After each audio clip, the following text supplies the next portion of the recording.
Gospodine Novicki, jutros je KFOR počeo da uklanja barikadu koja se nalazi kod prelaza Brnjak na samoj liniji sa Srbijom. Tu akciju ste, kako ste tokom dana izjavili nekim medijima, započeli u dogovoru sa vlastima u Beogradu. S kim ste se zapravo u Beogradu dogovorili oko toga? Pa usled blizine administrativne granične linije, akcija planirana, organizovana i izvedena u saradnji sa odgovarajućim i odgovornim srpskim institucijama u Beogradu. Naravno, mi se redovno sastajemo sa zvaničnim vladinim institucijama u Beogradu. A možete li konkretno da mi kažete sa kim ste se dogovorili i kad? Ne, ne želim da pričam o detaljima, samo mogu da vam kažem da se ovi sastanci održavaju redovno, kao i u ovom slučaju, zbog toga što se barikada koju uklanjamo od jutros nalazi veoma blizu administrativne granične linije.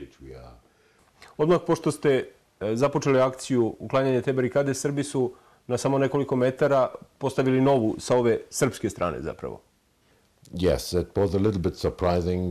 Da, malo smo se iznenadili da nakon što smo postigli dogovor sa vladinim institucijama u Beogradu, da su demonstranti bili u mogućnosti da naprave novu barikadu na samo 5 do 10 metara daleko od barikade koju mi uklanjamo od jutros, i to znači da se nova barikada, koja je sada visoka 3 metra, nalazi na teritoriji Srbije. Koja je svrha te KFOR-ove akcije jutros zapravo bila? Što ste se odlučili da uklanjate baš tu barikadu? Mislim, imate ovamo unutar Kosova još 15-ak barikada gde vam nije potreban nikakav dogovor niti sa Beogradom, niti zapravo sa vlastima u Beogradu. Što baš ta barikada?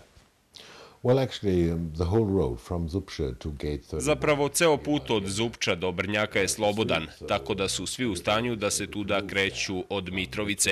Do jutros je jedino ta barikada preostala i zarad slobode kretanja, kako bi svi mogli da se kreću ka Srbiji i Srbije ka severu Kosova, bilo je neophodno da se ova barikada ukloni i zato smo je mi uklonili zbog slobode kretanja za sve. Dobro, a ima li KFOR neki rok za uklanjanje svih tih barikada tamo na severu Kosova?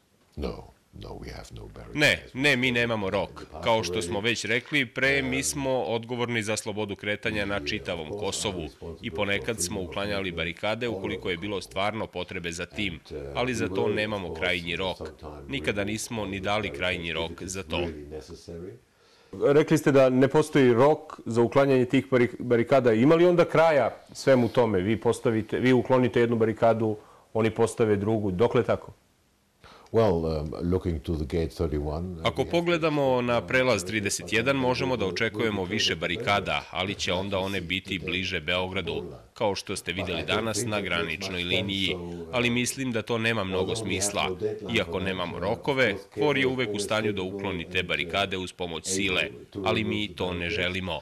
Mi želimo da svi to razumeju i svi će biti srećni kada se barikade uklone i nadamo se da će to učiniti lokalno stanovništvo.